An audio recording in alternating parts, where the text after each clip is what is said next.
కేంద్రంలో అధికారంలో ఉన్న నరేంద్ర మోడీ జగన్ ప్రభుత్వానికి డెడ్ లైన్ రాసేశారు. జూన్ 4తో జగన్ ప్రభుత్వానికి చివరి గడియాలే అని ఆయన ట్వీట్ చేయడం చర్చనీయాంశం అవుతోంది. ఆయన దేశంలో అనేక ప్రతిపక్ష పార్టీల మీద రాజకీయ యుద్ధం చేశారు, బహిరంగ సభల్లో ప్రసంగించారు.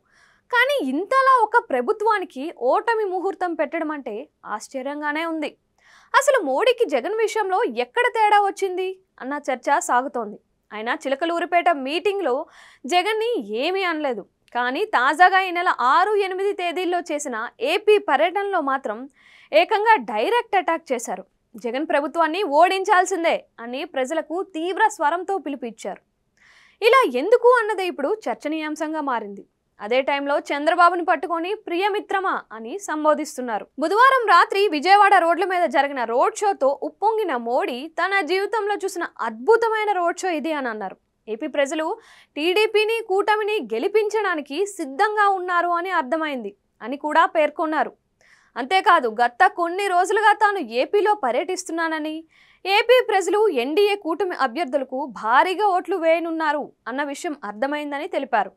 మహిళలు, యువ ఓటర్ల మద్దతుతో ఎన్డీఏ అభ్యర్థులకు భారీ మెజార్టీ ఖాయమని ప్రధాని మోడీ పేర్కొన్నారు. ఏపీ అధికార పక్షం వైసీపీ పైన ప్రధాని మోడీ విమర్శలు సంధించారు. కాంగ్రెస్ పార్టీ సంస్కృతితో వైసీపీకి బలమైన అనుబంధం ఉందని, అందుకే ఆ పార్టీ రాష్ట్రంలో అవినీతి, కుటిలత్వం, మాఫియా తత్వాన్ని పెంచి పోషించిందని మోదీ ధ్వజమెత్తారు. వైసీపీతో ఏపీ ప్రజలు పూర్తిగా విసిగిపోయారని, వాళ్ళ ప్రభుత్వానికి జూన్ 4వ తేదీతో ఆఖరు అని స్పష్టం చేశారు. ఇక బీజేపీ, టీడీపీ గతంలోనూ కలిసి పనిచేశామని, భవిష్యత్ అభివృద్ధి దిశగా తమది బలమైన బంధమని స్పష్టం చేశారు. ఎంతో క్రియాశీలకంగా ఉన్న జనసేన పార్టీ వల్ల తమ కూటమికి మరింత బలోపేతమైందని వివరించారు.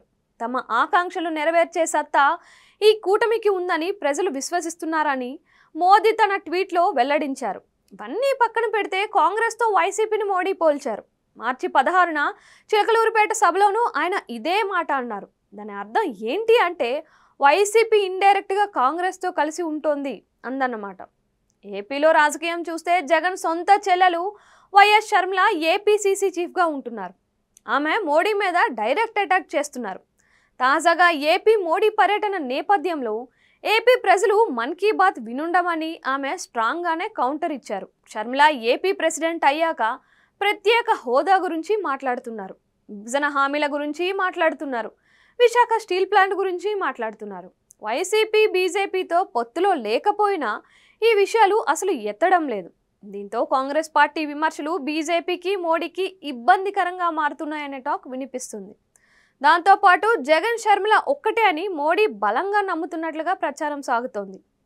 జగన్ విశ్వసనీయత మీద కూడా మోడీ డౌట్ పడుతున్నట్లుగా ఉందని అంటున్నారు. రేపటి రోజున కేంద్రంలో అధికారానికి సరిపడా సీట్లు ఎన్డీఏకు రాకపోతే జగన్ ఐఎన్డీఏ కూటమి వైపుగా అడుగులు వేస్తారేమో అన్న సందేహాలు ఏవో మోడీకి ఉన్నాయని చెబుతున్నారు. అందుకే ఏపీలో వ్యవస్థల్లో భారీ మార్పులు చోటు చేసుకుంటున్నాయి. ఎక్కడ బిగించాలో అక్కడ గట్టిగా బిగిస్తున్నారు. మోడీ టార్గెట్ చేస్తే ఆ లెక్క వేరేగా ఉంటుందని కూడా టాకు. ఏపీలో ఎన్డీఏ కూటమిదే విజయం అని మోడీ చెప్పారు అంటే వ్యవస్థలను కూడా వైసీపీకి యాంటీగా మార్చేందుకు పూర్వరంగం సిద్ధం అవుతోంది. ఏది ఏమైనా జగన్కి, మోడీకి గ్యాప్ అయితే వచ్చింది అని జోరుగా ప్రచారం సాగుతోంది. ఇక ఈ పరిణామాలు చూసిన వైసీపీ నేతలు మోడీ మారిపోయారు అని అంటున్నారు. వైసీపీ నాయకురాలు లక్ష్మీ పార్వతి మాట్లాడుతూ మోడీలో చాలా మార్పులు కనిపిస్తున్నాయి అని అన్నారు. ఆయన ఆఖరకు చంద్రబాబు స్క్రిప్ట్ని చదువుతున్నారని కూడా మండిపడ్డారు. ఏది ఏమైనా టీడీపీ కూటమిలో గెలుపు ఆశలు పెంచేలా మోడీ వైఖరి ఉంది అనే టాక్ వినిపిస్తుంది. చూడాలి మరి, అంతిమ నిర్ణేతలు ప్రజలే కాబట్టి వారి తీర్పు ఎలా ఉంటుందో.